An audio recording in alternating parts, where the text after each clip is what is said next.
my name is Amber Cavangh. I live in Canada on Vancouver Island. This brings us to, December 22nd of 2021. I was 40, at the top of my game, loving life, coming out of COVID, kind of, and being able to celebrate Christmas. We spent the whole day making gingerbread houses and just having family time.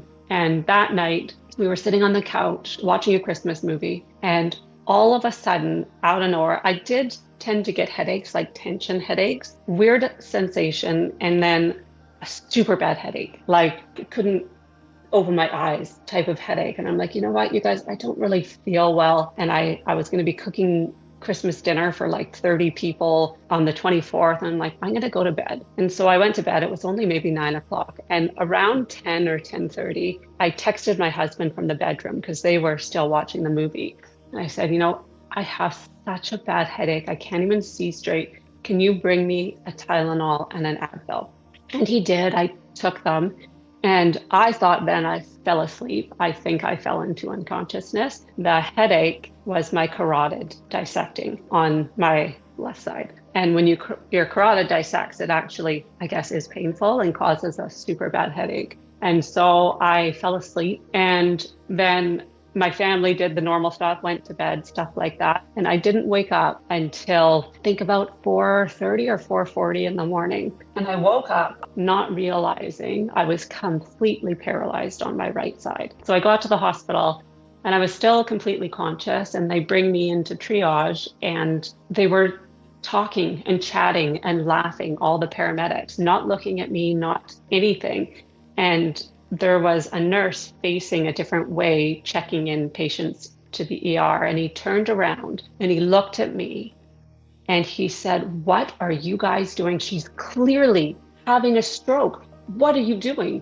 And he picked up the phone and called a stroke code. And everything from there on went super, super fast. I was in the CT within a couple minutes. As I was in CT, my husband came. They saw the carotid dissection. They saw the massive stroke. I was in my body still, but it was very, I don't know, I was kind of disconnected a little bit. And so I could hear them saying things about what they can do, what they can't do. It might just be permanent. But they decided to give me TPA, which is clot busting medication that works 50% of the time, also has a very, very high instant death rate. And with that medication, you usually see improvement very quickly, and they didn't. Nothing came back, nothing. I didn't start moving. I had no reaction to pain stimulus. I couldn't hold up my arm. It was completely paralyzed. And because it didn't work, there's only one other option, which is brain surgery. And they didn't do it at the hospital in my town, so they needed to life flight me. But there was a storm coming and the helicopter didn't want to come. And the nurse, the charge nurse, who was amazing, got on the phone and started screaming, saying, because my kids had come at that point because the doctor and nurses said that they need to come and say goodbye because more than likely I would not make it to the next hospital. And so I could hear her screaming, "I'm not going to watch these kids watch their mom die on Christmas. You are going to come. It's like a 15-minute helicopter ride. So you need to come." We got in the helicopter, they take off. And when we got up to a certain height, the sun came in the window and hit my face. As soon as the sun hit my face, that was it. I was on the other side. My body was still clinging to life and I could see it. I could see my husband. I could see my body, but I didn't have a lot of attachment to my body. It was like I closed my eyes and opened them and I was in this beautiful garden. The grass and the water was like nothing I've ever felt in my entire life. I think I wasted more time feeling my feet in the grass than actually making this decision to come back. I knew without a shadow of a doubt that I was there to make a decision and nobody was going to make it for me. So I think my experience was a little different than a lot of people's because I didn't feel super pushed either way. Everything kind of glowed with like essentially the light of God. There's just love that radiates from everything.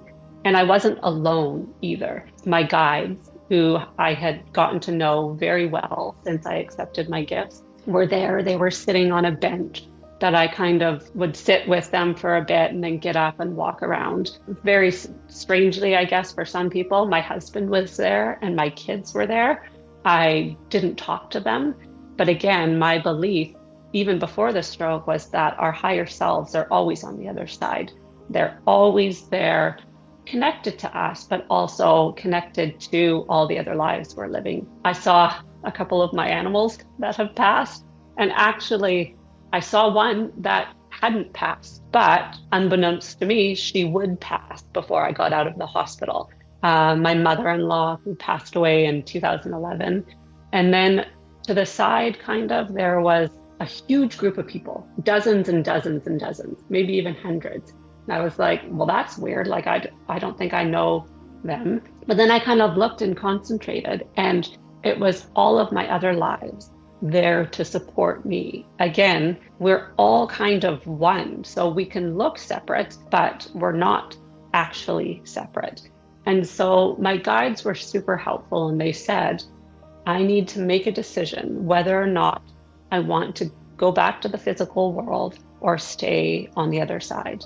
And I was very aware that this beautiful garden, although part of the other side, is kind of like an area where you can go when you're still human or attached to a human body. And I knew that if I died, I would go to a different place, but I wouldn't change the garden for anything. The other thing that's kind of interesting in a human way is I looked like the best version of me. I was 40 at the time, but I looked 25. I was wearing a beautiful white eyelet dress.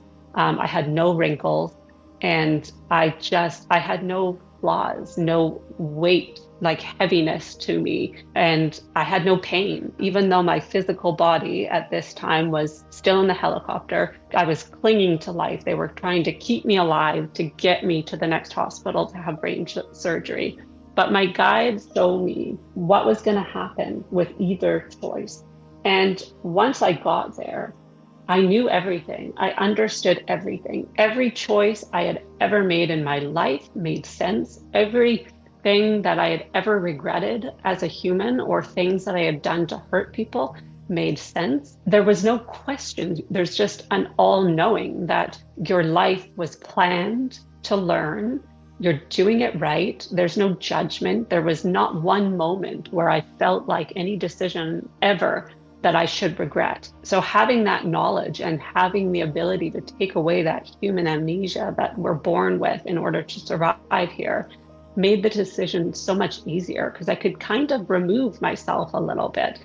And they showed me what my kids' life and my husband's life would look like if I didn't go back. And I still didn't feel sad, because I knew innately that they would have chosen and planned that as well.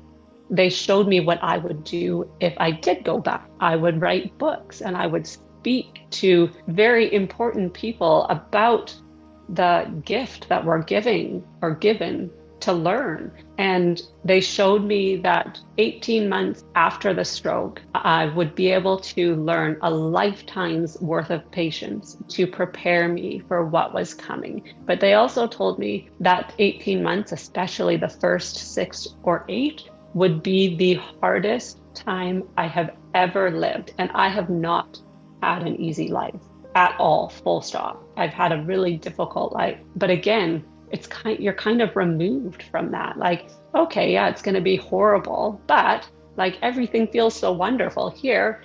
I can handle that. I didn't really realize what it would feel like to be completely paralyzed and not be able to talk. At the time, my body was paralyzed and I was not verbal. I wouldn't be able to eat or drink or go to the bathroom, but I still didn't feel like I had to do something one way or another. They really let me just sort of look at all options and try to figure out what would be the most comfortable for me. There was a bit of a guiding energy of God. I didn't see God. I know a lot of people think God's an old white man. He's definitely not. God is more of an energy. And something else that was interesting was that there were no words. Everything was telepathic. You just knew as soon as you were there, that need to only hear things was gone. It felt like I was there 50 years. I know I wasn't. It was minutes. It was in the helicopter until I landed, got in the next hospital, and then I had a grand mal seizure because of the my brain swelling. And my guide said, if you are going to die, you're going to have this seizure, and they're going to try to resuscitate you, get you back. You'll go back and forth a little bit, and then you were going to actually die at 12:22 on December 23rd. And so that was my physical time frame. Again, I was still alive. I just wasn't attached at all to my body. I was on the other side. And when I finally made the decision that I'm going to come back, again, nobody pressured me. They just showed me my past, present, and future with either choice. I decided to come back. And in the instant I made the decision, I was out of the garden. And that was it. And I'm like, what? But I didn't go back to my body. I went to this, I want to say a light-filled waiting room, but it wasn't a waiting room. It was just this light-filled, all-encompassing area where then I could just watch me. I could kind of see my family still, but my soul was back connected with my body. And I got to make the decision whether or not I wanted to be in my body with the seizure, because they can be really painful. And I didn't want to. So I got to stand and watch. I could see my husband. And when the seizure happened, I was in the hospital. I started sneezing, and grand mal seizures look really scary. And it took a long time for it to stop. And so I watched that happen. And as soon as the seizing stopped, your body goes into like almost like a comatose state. You fall asleep really deeply. And that's when I joined back to my body. I was in the light-filled waiting room, and then I wasn't, and I was fully in my body. And that was it. It was kind of blackness and pain, I think. And so it then was a waiting game. The doctor came in and said, we brought her here for brain surgery, but after seeing the MRI, the brain surgery is not going to help her. The damage is too extensive. We could maybe go in and take the blood clot from the small stroke, but there's a huge chance, like 70+% chance, that doing that will cause a stroke on the other side of her brain, and she'll die anyways. And miraculously, I didn't die in that first 24 hours. So they moved me from the ICU. So over the next couple of days, and the neurologists and the doctors all said, like, this is her. This is going to be her life. She's going to need continuous care. I had a catheter. I couldn't eat. I was being fed through my nose down a tube, and it was horrible. I couldn't walk. I couldn't go to the bathroom. I couldn't, turn over to not get bed sores. And they were very realistic that, I'll probably be in the hospital for a long time, try to get some rehab or move me to a rehab facility to try to get something. But more than likely, this is going to be her forever. And then hour after hour, I started stalking them. And on, I think, December 27th, I walked for the first time, walked to the bathroom. Going to the other side, I would like to say that was the most exciting time in my life, because I've never felt more peaceful or more wonderful or more grounded or more belonging. I just want to let people know that we get to choose. We get to choose what we learn, and we come here to learn. On the other side, everything is love. There is nothing else. So, in my view and what I've seen, there's no hell, there's no punishment, there's no judgment. So the only thing that happens there is love. We come here to experience everything else. So the reason we're here is to learn. your human self doesn't choose. That's chosen before you come here. And we get to choose exactly how we learn and how we experience our lives. The learning and where we focus that learning is what makes us move forward.